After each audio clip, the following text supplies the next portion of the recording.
Welcome to Dear X, a new podcast series from the creators of the Mohua Show. In this podcast, we will speak to individuals who've had the courage to call it quits in their relationships and marriages when it wasn't working any longer. We will discuss the dreaded D word of divorce, which most of us shy away from. Dear X will speak to once married, now single folks, people going through heartbreak, counselors, and lawyers to bring you honest, trippy truths of what it took to say no more. Hi, in today's episode, we have with us Mr. Rajat Chadha. Rajat is a seasoned professional in the market research technology sector based in the US.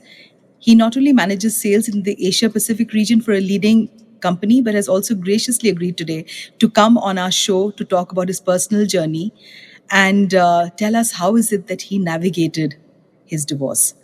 So first and foremost, kudos to you, Rajat. There are very few men who open up that easily like the way you have. And I'm hoping that with your podcast, this will be a turning point for our show where we will have many more people who will come onto the show and speak to us about what was that moment when, it came to an end, your 13-year marriage, which is over a decade, such a huge part of a person's life. What had happened? See, for a few reasons, I would not want to get into the too many details of it. But yeah, I mean, you understand about the 13 years, but then life has happened beyond those 13 years as well, which I think somewhere has wizened me up a little bit. And to put things in a perspective and to give you a crux of it, I would say that I have become wise enough to write a short thing, which goes like, "Log aksar sirf tere ya mere nahi hote." It goes like, "Log aksar sirf अच्छे या बुरे नहीं होते, बस कभी तेरे या कभी मेरे नहीं होते." So, in my case also, we both were good people. I would love to believe that, we both are good people still. But sometimes you just fall apart. Because of your upbringing, because of your perspectives, how you see things, you kind of, drift apart, and your priorities change, your ways change, and I think it's okay to accept that things are changing, and to move on from there. So, Rajat, the question that comes to my head is this, that who initiated this after 13 years? I mean, between the two, there's always one partner who initiates the divorce and the other person is generally frightened. And in few cases, there are two people also get together and they come to an understanding, but that one person has to start this healthy process of saying no more. So who was it between the two of you? Yeah, so I would say, I would put it on the circumstances first.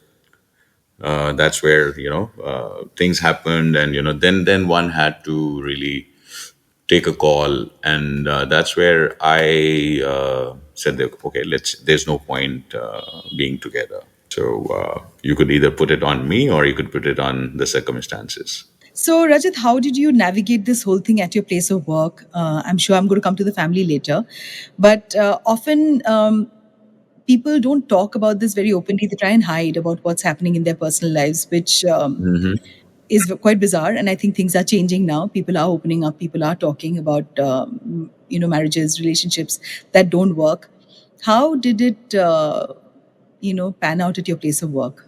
One thing which absolutely went in my favor was that the organization that I used to work for at that point of time, uh, I was there for almost 5 years. I mean, so I had made some great friends. I had some people who really, really understood me in those 5 years, including, the most senior guy, the CEO himself. And of course, there were other colleagues who actually, I mean, I at some point of time, initially, of course, I mean, there was a lot of hesitation. I would not talk to anybody about anything. But there are telling signs in most situations, and some people who are close to you, they really do understand that something is wrong. So one of them, it started with one of them, who was my immediate manager or my boss. He asked me a few questions, and I then thought, I really, really need some help as well. I mean, I used to commute a long distance, almost 3 hours in the car, back and forth, and I could. I mean, in fact, he noticed that I was taking a lot longer to reach office. So he said, when he got to know about what's happening, well, I did not, of course, share many details, but then he knew that I was going through a situation. So he was very supportive. In fact, he said, I don't want to see you driving on the road at that speed, because my speed had gone down. I mean, in a place like Delhi NCR, where the cars zip at 70, 80, I was driving at 30 or 40, and he was like, no, man, you should not be putting yourself at that risk. So work from home as much as you can. Come to office only when it's absolutely important.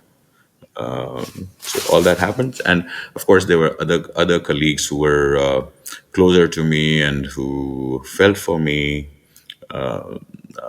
They were quite a support. So, Rajat, I think, the other question that comes to my head is this, that did you cry? Do men cry when they go through a breakup? Because I think for many of our listeners, they would like to know, because most people think, oh, the minute a divorce is done between the two partners, men would just immediately go out and start dating somebody and things are all right. Because we haven't addressed, this conversation with too many men, where they really come up and open up and talk about what are the feelings that they go through. So share a little bit, with our listeners here. See, I'll tell you what.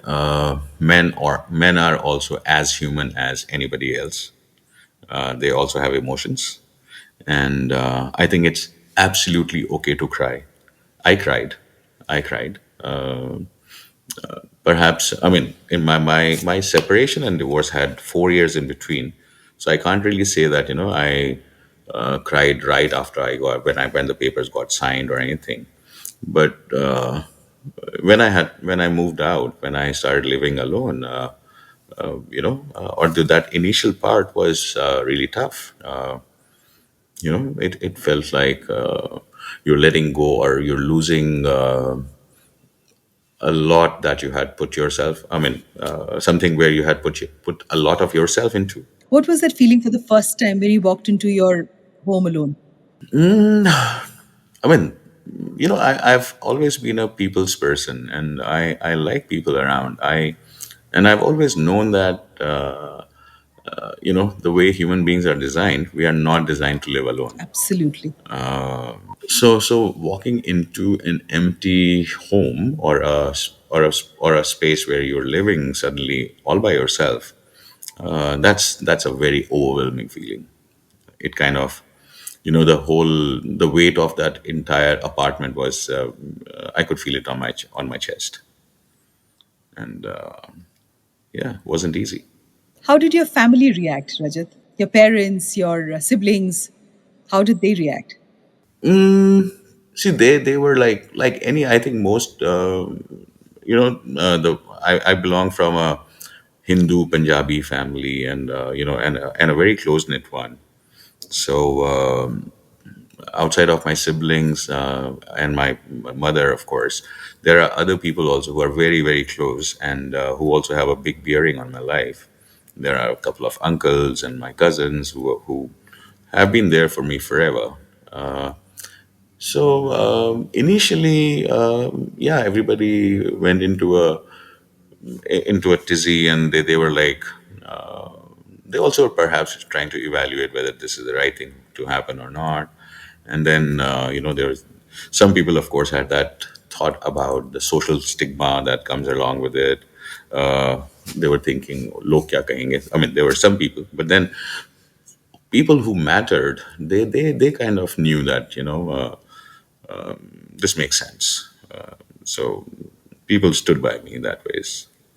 They also had their initial thought.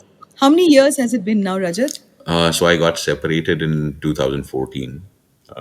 So it's almost 10 years now of the separation.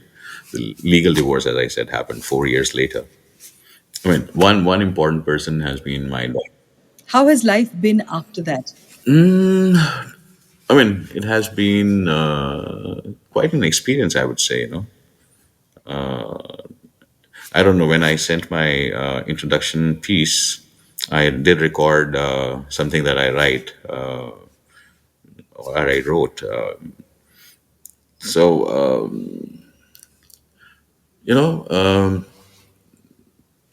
it's been like quite an experience.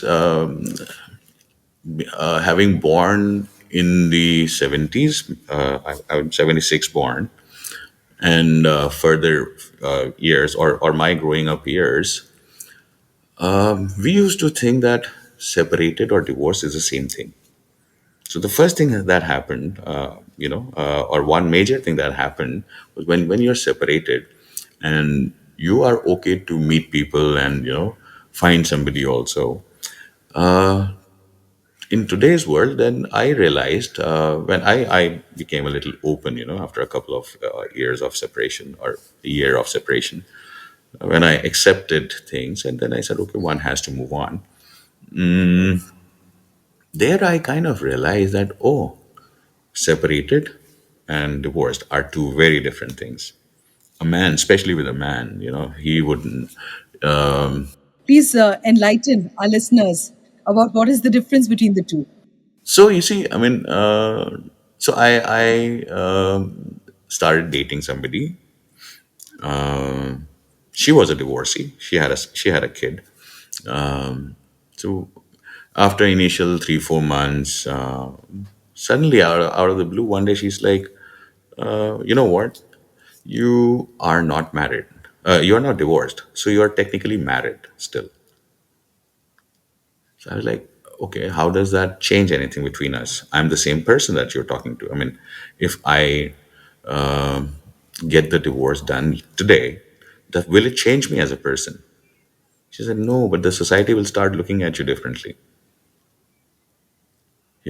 A man with a clean divorce is a good to have thing. A separated man is looked upon very differently. I mean, nobody would want to really invest their time into somebody who's not separated, especially in a man's case. A lot of people, that investment of time where you try to understand what the person is all about, what had happened in his life, I think most people don't have that kind of time to invest, I would say. I mean, they are just, I don't know. I really don't have words for those people, but yeah, I mean, it was some experience. Do you think it's been difficult for you to find somebody after being married for about 13 years? I mean, it must be quite a challenge to really go out there and meet somebody who can match your, wavelength and comfort. And, the whole idea when we stay on in marriages for that many years is a comfort that you have with your spouse. So, do you find that like a challenge? I think yes. I think it becomes a little more challenging. Finding somebody second time over, and then of course it does not happen just like that. I'm sure like there are very few people who get out of a marriage and then suddenly immediately find somebody. It's like you meet people, and especially with in today's world, when there are so many windows, I call them. There are dating apps, there are matrimonial sites, there are social pages, where you could go and try to find somebody. With all those things, it's not easy. It's not at all easy. I've had a couple of relationships post my separation. One I just told you, this person started talking about me not being divorced and things like that. Then I met other people also who also had their own set of hang-ups. I mean, I'd call that, for a lack of a better word. But what I understand is like, as you grow older, you start adding a lot of filters to what kind of person do you want. I mean, it could be Some people might go for looks. Some people might go for wealth. Some people might want to go for intelligence. Some people might. I mean, there could be n number of things, that people could add filters about. But in the whole process, what I understand is that you are reducing your chances of meeting people. I mean, I can also be. I mean, I can blame myself, or I can put myself on a finger point, or I can point a finger at my own self for having this quirk about anybody who can't really talk well. I probably, I mean, if I'm talking about a dating app kind of a scenario, if I came across somebody who could not talk very well, I probably would not want to stay connected with that person. And that's fair, Rajat, because you know what? We all have our likes and dislikes, right? Some people like articulate people, some people like people just for their looks. I guess second time around, they come back with better clarity, I would like to believe, into what they are looking for. So, Rajat, do you think, having such a crazy career that you had, did that impact your marriage? Or, because so many times, often, one partner is left alone with the other partner with a very crazy career, and that sometimes impacts marriages. And I think today a lot of people are deciding to continue if they have crazy careers, no? Yeah, that's not been my experience. I mean, I was fortunate enough. Okay, there were a couple of years where life was really, really tough. I mean, what I've been able to tell you so far about my career is very little than what it actually has been. But I would still say that, okay, despite having had a couple of really tough years, I would not still not say that that it could be forced to getting divorced, because I was fortunate enough to have had enough time, thanks to the organizations that I worked with. I think I've almost never worked in a 6 day kind of an environment. It's always been a 5 day, and I would have enough time to spend with my family, my daughter, and I mean, sometimes the means were limited, of course. So, Rajat, what is the wisdom that you'd like to share with our listeners? After your divorce, I'm sure there's a transformative, it's a huge transformation in most people's lives. It's a shift. It's an internal shift, it's an external shift. And, you have to choose friends. Sometimes you have to choose family members. Sometimes you have to cut off ties with people who you really like from the other side. What is the wisdom that you've gained, after 13 years? It's like over a decade of your life. Uh, Wisdom, I would say, okay. I mean, there are a few things. One, very clearly, is the way I understand and the way I have seen things happening. First, you should be very clear whether you want to stay in a relationship or not. Just be very clear with that. Once you know that you don't want to be in a relationship, or being in this relationship is not going to help in any manner, you should actually walk out, because you know it. I mean, it's only between those two people who would clearly know that this relationship has died. Unlike all other relationships, like I have two parents. We all have two parents at least. We can have multiple siblings, we can have multiple cousins, we can have multiple friends, but this is one relationship where it's only you and the other person. Now, both of you are actually, your gut will tell you whether this relationship is there or not. So, like I say again, so on my Silver Versus handle, the Instagram handle that I have, I put things, I try to articulate them in my own way. So there I had written a piece which said, एक मरे हुए मरासिम को मैं अपनी कब्र तक नहीं लेके जाऊंगा. So a dead relationship does not need to be dragged to your grave. Thank you, Rajat, for being on today's episode. And this was an amazing insight into how you have handled, a decade-long relationship coming to an end. And I'm sure many of our listeners are going to find lots and lots of wisdom out of this. Thank you for being on today's episode. Thank you for listening to Dear X from the creators of the Mohua Show. We would be delighted to get your feedback for these candid conversations that our guests shared with us.